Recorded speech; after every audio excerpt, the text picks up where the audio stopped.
Før vi skal kigge lidt på de udfordringer, der ligger for et parforhold i forhold til kønsroller, og heldigvis så får vi lidt hjælp i dag. Godmorgen og velkommen, Lasse Bauer. Godmorgen. Nu vil vi lige kigge lidt nærmere på Flittige Hænder, det blad, du har taget med, hvor kønsrollerne er meget skarpt trukket op. Ja. Manden, han står og lurer på kvindens flatterende former, og kvinden, hun står i køkkenet og bager. Ja. Sådan er det vel ikke i dag, Lasse? Jo, det er sådan, det er. Ja, du kan jo selv se, hvad man får ud af det. Hvis man har de rigtige kønsroller, så kan man få en flatterende kjole, og manden kommer med blomster til en. Perfekt. Er det ikke sådan? Jo. Ja. Prøv at høre, du skal fortælle os lidt omkring nogle af de her udfordringer, der kunne være i et parforhold i forhold til kønsrollerne. Hvad kan man sige generelt om dem? Jamen, den ene ting, det er jo et stort og bredt emne, og i dag er det jo sådan, at det handler jo mere om smag og behag i meget stor udstrækning. Hvad vil det sige at være maskulin, hvad vil det sige at være feminin osv.? Og det er jo vidt forskelligt fra menneske til menneske. Så det vil der være i Danmark sådan 5,2 millioner meninger om. Men der er nogle generelle udfordringer, som jeg oplever i hvert fald, at mange par har i forbindelse med kønsrollerne. Og den ene klassiske, det er den her med en såkaldt stærk kvinde. Ja. En kvinde, der kan det hele selv. En kvinde, der har en stor uddannelse, tjener gode penge, og i princippet ikke har brug for en mand længere. Som kommer til mig og siger, det irriterer mig, at jeg skræmmer alle mænd væk. Mænd er svage. Fordi hun er stærk? Ja.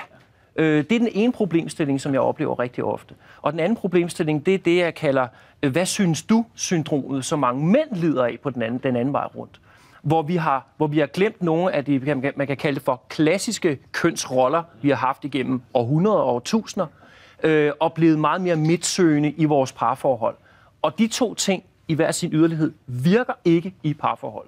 Vi har jo selvfølgelig skrevet om det her på vores Facebook-side, også for at få et par spørgsmål fra vores seere derude, og vi har fået en del. Skal vi ikke kaste os ud i det, Lasse? Gitte Fischmann, hun skriver til os inde på vores Facebook-side. Den gamle model er noget, man opdrog sine børn til, da kvinden gik hjemme, men i dagens Danmark går begge parter på job, og har man børn, så er det rimeligt, at begge hjælper til. Altså det her med, at kønsrollerne godt kan være lidt gammeldags. Har Gitte ret i det? Ja, det kan de jo godt være, men gammeldags er jo ikke lige med, at det så er dårligt. For nogle mennesker, der fungerer det godt at have mere moderne kønsroller, hvor det hele er meget udvisket, og man snakker også om virkeligheden om kønsrolleløse parforhold. Og det fungerer jo fint for nogen. For rigtig mange fungerer det ikke særlig godt. Og der er jo faktisk lavet undersøgelser, der viser, at rigtig mange børn i skolen i dag bliver opdraget efter og lever efter gammeldags kønsroller, hvor fyre eller drengene skal være kortklippet, og pigerne skal have langt hår. Blå og lyserød. Præcis, lige præcis. Og det lever i bedste velgående. Så nej, det er ikke gammeldags. Det lever stadig i dagens Det lever Danmark. Stadigvæk. Lad os vende sådan en som manden, så den her gentleman-type, som man måske bedst kender fra lidt ældre tider. En mand, der holder døren for pigen, trækker stolen ud, betaler regningen. Hvordan ser gentlemanen ud i dag? Han eksisterer jo stadigvæk, men der er en tendens til, at jo stærkere at vores kvinder bliver, jo mere har vi fyret det med at glemme nogle gange og opføre os som mænd. Det er sådan noget med, at hun kan jo selv betale, eller hun er jo stærk nok til at holde døren. Jeg vil jo ikke umyndiggøre hende ved at trække stolen ud, osv. Og efter min mening, og hvad jeg kan se, hvordan det virker derude, så er det en kæmpe misforståelse, at man som mand ikke kan opføre sig som en mand, og få hende til at føle sig feminin, og selv føle sig mere maskulin. Du talte om det lidt tidligere, det skal vi ind på nu. Det her syndrom, som du mener, der findes blandt mænd. Hvad kunne du tænke dig, syndromet? Hvad går det ud på? Ja, hvad synes du, det går ud på? Ja. Er det sådan pleasende? Ja, lige præcis. Det er, hvad det er. Og det er, at der sker jo det, at mange af os mænd er jo opdraget af vores mødre, fordi der har været meget skilsmisse de sidste 50 år. Ja. Så det vil sige, at vi er blevet pumpet fuld af kvindelige værdier, og det er rigtig godt. Punktum. Mange af os har så manglet de maskuline værdier. Og det betyder så, at når vi er i et parforhold, så bliver vi meget midtsøgende, kompromissøgende, og ender med at sidde ude på lokummet, når der er skænderier, fordi vi ikke rigtig tør at tage kampen op. Og så bliver det ofte til, at i stedet for, at vi siger til vores kæreste en gang imellem, hvor det er passende at sige, prøv at høre her, nu må du godt tie stille. Og nu bliver det sådan her, fordi jeg siger det. Så er det sådan noget med, det ved jeg ikke, hvad synes du kunne tænke dig? Og der er jo ikke ret mange kvinder, der er nogen, men der er ikke ret mange kvinder, som drømmer om en mand, der ikke kan tage en beslutning, eller hvor hun styrer det hele. Det er der ganske simpelt ikke. Så det er også en balance? Absolut en balance. Lad os gå videre på Facebook. Der har tjekket en del spørgsmål ind. Det næste spørgsmål kommer fra en fyr, som har et fedt navn, vil jeg lige sige. Ja, det. Dallas Roland Bikes skriver, jeg tror ikke på kønsroller og forventninger og krav. Det er parforholdets død.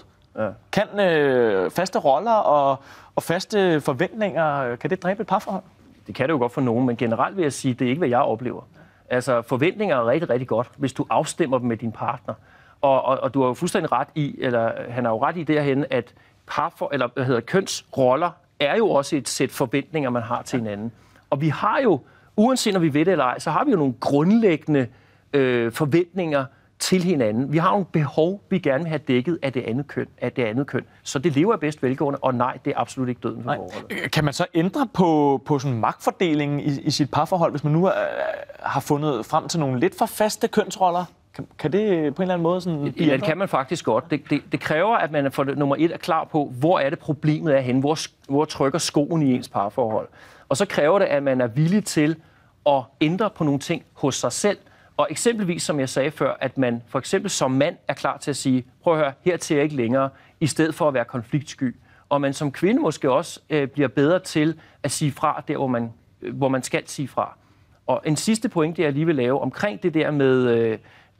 kvinder, som er stærke, så mange kommer og siger til mig, jamen, hvorfor skræmmer jeg alle mænd langt væk?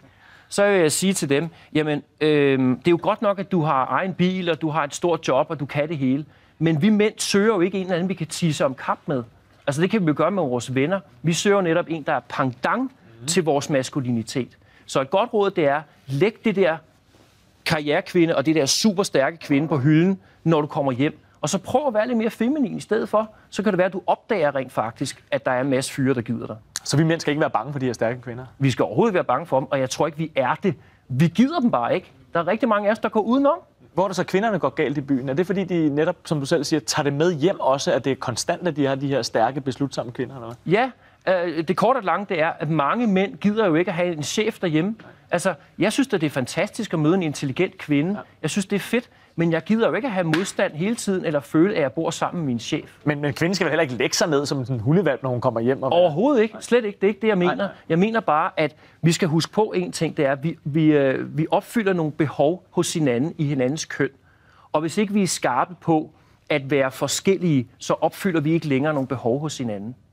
Sådan. Lasse Bauer, tusind tak, fordi du kom. Og nu skal jeg lige forsøge mig med et lille eksperiment, fordi der er nogle helt bestemte kønsroller for mig og Katrine også. Mm-hmm. Og Katrine, mig og Lasse, vi kunne godt tænke os 2 bajer og 2 tunbøffer hernede. Ja.